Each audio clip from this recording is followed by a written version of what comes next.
learn the fundamentals of Git, let's actually see this in action so that you can see how this works. So let me go ahead and go to this folder that I created, and let's create a new project. And let's call it my assignment 1. So let's go to that assignment 1 by doing cd. And let's go ahead and create repository into this folder. If I do ls, you can see that I don't have any files. So let's create a repository. We do that by doing git init. So this created an empty repository in this folder, and still there is nothing here. There's actually a hidden folder called .git, as we talked about. Let's create some files. So I can do touch readme.txt, and I can just create some files, index.html, main.css, whatever. I can also go to index.html. You can edit this file using Sublime. I'm just going to use Vim, and let's just say hello world, and I save this content. So anyway, I just created some files, as you can see, and I made some changes.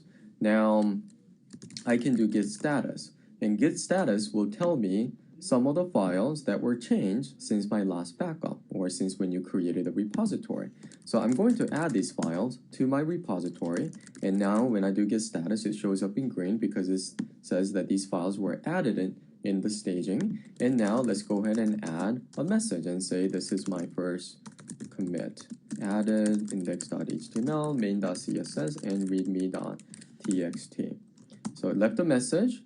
So that made the first commit. Now I can do git log, and it shows me all the different commits that I made. Let's go ahead and make another commit. So what I'm going to do is let's go ahead and change that readme.txt, or add readme.txt, and say this is my readme.txt file. Okay, let's go ahead and save that. So now if I do git status, again, it shows that since you created the last backup, this file has been modified. It's red, showing that it hasn't been added to the staging area. I can add that to the staging area by doing git add, and I can commit that, modify readme.txt. And if I do log, it shows me that there were 2 commits that were made. It shows the latest commit over here, and it shows the previous commit after that. Let's just do something more. So let's go ahead and edit readme.txt, and let's say that I made some changes. So let's say this is my edit.txt file, hello dojo, adding a new line. And again, you can do this using Vim, or you can just edit this file using Sublime. Okay, so I edited that. Now again, if I do git status, it will show me that that file, since I created the last backup, has been changed, and it's not added to the staging area because it shows up in red. I can do git diff. This will tell me which lines were removed, which lines were added since the last backup. Okay, so that's what git diff does. Okay, so I can again add it to the staging area, commit them with a message, modified again, readme.txt. And this message is for myself again. And then if I do git log, then it shows up over here. Okay, so now that we did this, let's go ahead and go to GitHub. So you should have created an account already. I can create a new repo.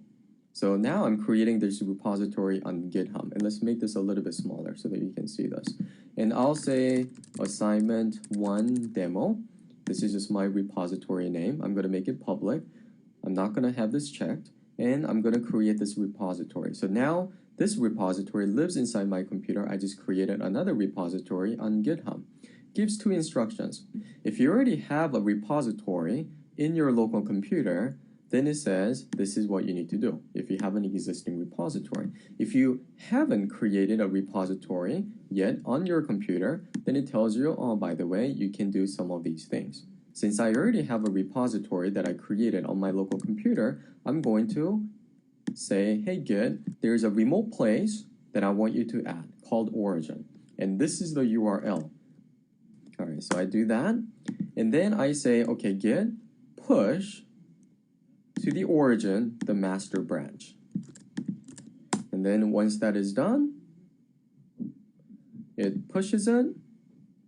And if I go to this folder, then it shows that all of these files now show up. So anyone who wants to have access to this code that I have can mainly, if they just had this URL, they should be able to clone this. So I believe I can even go to settings and modify add. If I go here, I can add some other people as collaborators, and now they can clone this and push it to this repository.